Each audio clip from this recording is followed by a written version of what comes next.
দুর্নীতি নিয়ন্ত্রণে ভূমিকার জন্য সাংবাদিকদের প্রশংসা করলেও সাবেক সেনাপ্রধান জেনারেল অবসরপ্রাপ্ত আজিজ আহমেদের বিষয়ে দুদক কি ব্যবস্থা নিচ্ছে জানতে চাইলে সৃষ্টি হয় এমন পরিস্থিতি। আজিজের সমস্যাটা কি সমস্যা বলেন? আজিজের সমস্যাটা কি আপনি প্রশ্ন করছেন, বলেন। এর কিছু পর তিনি জানান, সাবেক সেনাপ্রধানের বিষয়ে এক আইনজীবীর দেওয়া চিঠির প্রেক্ষিতে ব্যবস্থা নিচ্ছে দুদক। আজিজের বিষয়টা যেটা একজন অ্যাডভোকেট দিয়ে গেছে, আমেরিকা যে স্যাংশন দিছে ওইটার ভিত্তিতে তার ব্যবস্থা নেওয়া, যে অ্যাডভোকেট দিয়ে গেছে, ওখানে অভিযোগ হলো তার দুই ভাই মিথ্যা তথ্য দিয়ে পাসপোর্ট নিছে। এটা আজিজের দোষ তো না, এটা তার ভাই এবং পাসপোর্ট ডিপার্টমেন্টের লোক। আর দুই হলে ন্যাশনাল আইডি কার্ড নিছে। সেটা আমরা সত্যতা যাচাইয়ের জন্য দুই সংস্থাকে লিখে পাঠাই দিচ্ছি।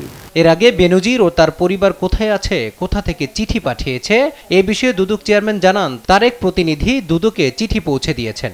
জনপ্রতিনিধি আপনার ড্রপ করে গেছে আবেদনটা। এখন আবেদনটা গ্রহণ হবে কি হবে না ওইটা বিবেচ্যের বিষয় না।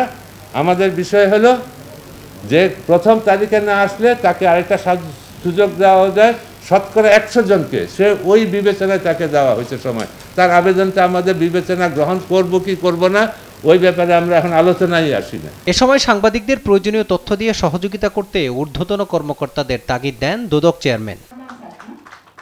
এর আগে 2020 ও 2021 সালে দুর্নীতি বিরোধী প্রতিবেদনের জন্য দুদক মিডিয়া অ্যাওয়ার্ড তুলে দেন কমিশন চেয়ারম্যান। প্রিন্ট ও ইলেকট্রনিক মিডিয়া ক্যাটাগরিতে 12 জন সাংবাদিক এ পুরস্কার পান।